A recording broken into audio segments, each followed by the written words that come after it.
दर्शक बंधुओं, जय श्री राम, राधे राधे। स्वागत करती हूँ हम आप सभी लोगों का किट्टू की कहानी में। आज हम आप लोगों को मंगलवार का व्रत हनुमान जी की कहानी सुनाने जा रही हूँ। यह कहानी जरूर पसंद आएगी आप लोगों को। कहानी शुरू करते हैं। इस व्रत को करने पर हनुमान जी करेंगे सभी कष्ट दूर। जाने महत्व, पूजा विधि और कथा। मंगलवार को अंजनी पुत्र हनुमान जी का उपवास। सच्चे मन से पूजा और व्रत कथा कहने और सुनने से हनुमान जी विशेष कृपा प्राप्त होती है और सभी कष्ट दूर होते हैं। हनुमान जी का व्रत रखने वाले को हर मंगलवार इस कथा का पाठ करना चाहिए। हनुमान जी को पराक्रम, बल, सेवा और भक्ति के आदर्श देवता माने जाते हैं। इसी वजह से पुराणों में हनुमान जी को सकल गुण निधान भी कहा गया है। गोस्वामी तुलसीदास ने भी लिखा है कि चारों जुग प्रताप तुम्हारा है, प्रसिद्ध जगत उजियारा। इस चौपाई का अर्थ है कि हनुमान जी इकलौते ऐसे देवता हैं जो हर युग में किसी न किसी रूप गुणों के साथ जगत के लिए संकटमोचक बनकर मौजूद रहेंगे। शास्त्रों में कहा गया है कि हनुमान जी की सेवा करने और उनका व्रत रखने से उनकी विशेष कृपा अपने भक्तों पर बनी रहती है।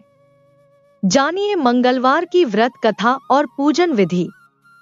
हनुमान जी का व्रत करने का लाभ। ज्योतिष शास्त्रों के अनुसार हनुमान जी का व्रत करने से कुंडली में मौजूद सभी ग्रह शांत हो जाते हैं और उनकी असीम कृपा प्राप्त होती है। अपने भक्तों पर आने वाले हर संकट को हनुमान जी दूर करते हैं। संतान प्राप्ति के लिए हनुमान जी का व्रत फलदायी माना जाता है। इस व्रत को करने से भूत प्रेत और काली शक्तियों का प्रभाव नहीं पड़ता है। मंगलवार का व्रत करने से सम्मान, साहस और पुरुषार्थ बढ़ता है। मंगलवार पूजन विधि। हनुमान जी का व्रत लगातार 21 मंगलवार करना चाहिए। मंगलवार के दिन ब्रह्मा मुहूर्त में उठकर स्नान वगैरह से निवृत्त होकर सबसे पहले हनुमान जी का ध्यान करें और व्रत का संकल्प करें। इसके बाद ईशान कोण की दिशा उत्तर पूर्व कोने में किसी एकांत स्थान पर हनुमान जी की मूर्ति या तस्वीर स्थापित करें। फिर गंगाजल के छींटे देकर उनका लाल कपड़ा धारण कराएं। फिर पुष्प, रोली और अक्षत के छींटे दें। इसके बाद चमेली के तेल का दीपक जलाएं और तेल की कुछ छींटे मूर्ति या तस्वीर पर डाल दें। इसके बाद हनुमान जी फूल अर्पित करें और अक्षत व फूल हाथ में रखकर उनकी कथा सुनें और हनुमान चालीसा और सुंदरकांड का पाठ भी करें। इसके बाद आप भोग लगाएं और अपनी मनोकामना बाबा से कहें और प्रसाद सभी में वितरण कर दें। अगर संभव हो सके तो दान जरूर करें। शाम के समय भी और उनकी आरती करें। 21 मंगलवार के व्रत होने के बाद 22वें मंगलवार को विधि विधान के साथ बजरंग बली का पूजा कर उन्हें चोला चढ़ाएं। हनुमान मंदिर जाकर चमेली के तेल का दीपक जलाएं और सुंदरकांड का पाठ करें। उसके बाद 21 ब्राह्मणों को बुलाकर उन्हें भोजन कराएं और क्षमतानुसार दान दक्षिणा दें। मंगलवार व्रत कथा। एक समय की बात है, एक ब्राह्मण दंपत्ति प्रेम भाव से साथ साथ रहते थे, लेकिन उनकी कोई संतान न होने के कारण दुखी रहते थे। ब्राह्मण हर मंगलवार के वन जाकर हनुमान जी की पूजा करने जाता था और संतान की कामना करता था। ब्राह्मण की पत्नी भी हनुमान जी की बहुत बड़ी भक्त थी और मंगलवार का व्रत रखती थी। वह हमेशा मंगलवार के दिन हनुमान जी का भोग लगाकर ही भोजन करती थी। एक बार व्रत के दिन ब्राह्मणी भोजन नहीं बना पाई, जिससे हनुमान जी का भोग नहीं लग सका। ब्राह्मणी की निष्ठा और लगन को देखकर हनुमान जी बहुत प्रसन्न हुए और आशीर्वाद के रूप में एक संतान दी और कहा कि यह तुम्हारी बहुत सेवा करेगा। वह 6 दिन तक भूखी प्यासी रखी और मंगलवार के दिन व्रत के दौरान बेहोश हो गई। तब उसने प्रण किया कि वह अगले मंगलवार को हनुमान जी को भोग लगाकर ही भोजन करेगी। संतान पाकर ब्राह्मणी बहुत प्रसन्न हुई और उसने बालक का नाम मंगल रखा। कुछ समय बाद जब ब्राह्मण घर आया तो घर में बच्चे की आवाज सुनाई दी और अपनी पत्नी से पूछा कि आखिर यह बच्चा कौन है। ब्राह्मणी की पत्नी ने कहा कि हनुमान जी ने व्रत से प्रसन्न होकर अपने आशीर्वाद के रूप में यह संतान हम दोनों की दी है। ब्राह्मण को अपनी पत्नी की इस बात पर विश्वास नहीं हुआ। एक दिन जब ब्राह्मणी घर पर नहीं थी तो ब्राह्मण ने मौका देखकर बच्चे को कुएं में गिरा दिया। जब ब्राह्मणी घर लौटी तो उसने मंगल के बारे में पूछा। तभी पीछे से मंगल मुस्कुरा कर आ गया और ब्राह्मण बच्चे को देखकर आश्चर्यचकित रह गया। रात को हनुमान जी ने ब्राह्मण को सपने में दर्शन दिए और बताया कि यह संतान तुम्हारी है। ब्राह्मण सत्य जानकर बहुत खुश हुआ। इसके बाद ब्राह्मण दंपत्ति प्रत्येक मंगलवार को व्रत रखने लगे। शास्त्रों के अनुसार जो भी मनुष्य मंगलवार व्रत और कथा पढ़ता या सुनता है उसे हनुमान जी की विशेष कृपा प्राप्ति होती है। उसके सभी कष्ट दूर होते हैं और हनुमान जी की दया के पात्र बनते हैं। नृसिंगर में केशवदत्त ब्राह्मण अपनी पत्नी अंजलि के साथ रहता था।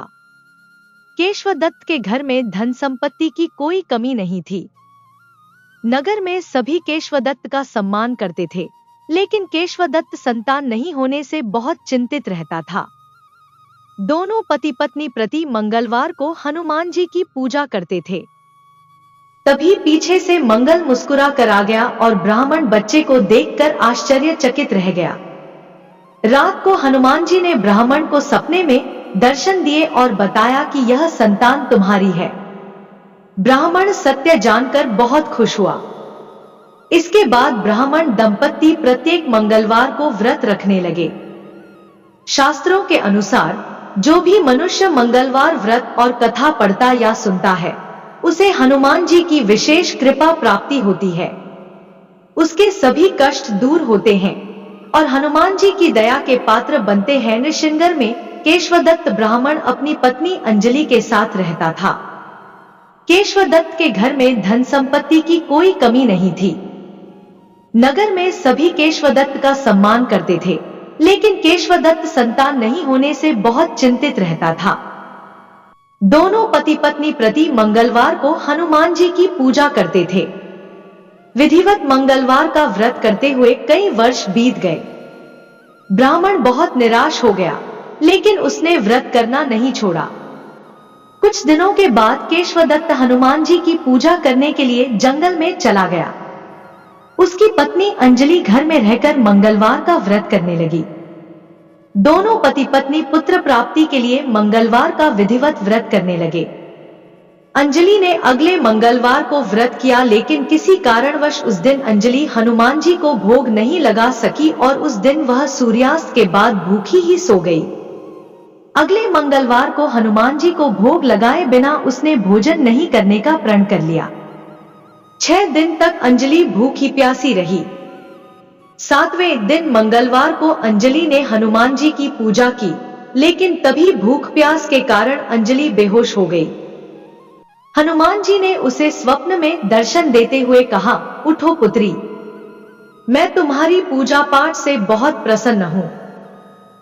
तुम्हें सुंदर और सुयोग्य पुत्र होने का वर देता हूं। यह कहकर हनुमान जी अंतर्धान हो गए। तत्काल अंजलि ने उठकर हनुमान जी को भोग लगाया और स्वयं भोजन किया। हनुमान जी की अनुकंपा से अंजलि ने एक सुंदर शिशु को जन्म दिया। मंगलवार को जन्म लेने के कारण उस बच्चे का नाम मंगल प्रसाद रखा गया। कुछ दिनों बाद अंजलि का पति केशवदत्त भी घर लौट आया।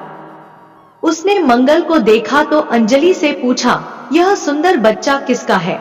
अंजलि ने खुश होते हुए हनुमान जी के दर्शन देने और पुत्र प्राप्त होने का वरदान देने की सारी कथा सुना दी, लेकिन केशवदत्त को उसकी बातों पर विश्वास नहीं हुआ। उसके मन में पता नहीं कैसे यह कलुषित विचार आ गया कि अंजलि ने उसके साथ विश्वासघात किया है। केशवदत्त ने उस बच्चे को मार डालने की योजना बनाई। एक दिन केशवदत्त स्नान के लिए कुएं पर गया। मंगल भी उसके साथ था। केशवदत्त ने मौका देखकर मंगल को कुएं में फेंक दिया और घर आकर बहाना बना दिया कि मंगल तो कुएं पर मेरे पास पहुंचा ही नहीं। केशवदत्त के इतने कहने के ठीक बाद मंगल दौड़ता हुआ घर लौट आया। केशवदत्त मंगल को देखकर बुरी तरह हैरान हो उठा।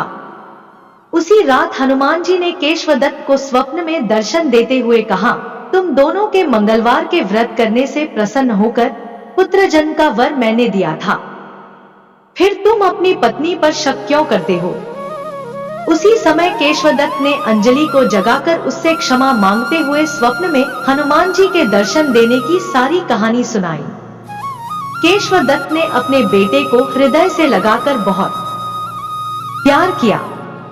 उस दिन के बाद सभी आनंद पूर्वक रहने लगे। मंगलवार का विधिवत व्रत करने से केशवदत्त और उनके सभी कष्ट दूर हो गए। इस तरह जो स्त्री पुरुष विधिवत मंगलवार का व्रत करके व्रत कथा सुनते हैं, हनुमान जी उनके सभी कष्ट दूर करके घर में धन संपत्ति का भंडार भर देते हैं। शरीर के सभी रक्त विकार के रोग भी नष्ट हो जाते हैं। दोस्तों, कहानी अगर आप लोगों को अच्छी लगी हो तो किट्टू की कहानी चैनल को सब्सक्राइब करने की कृपा करें।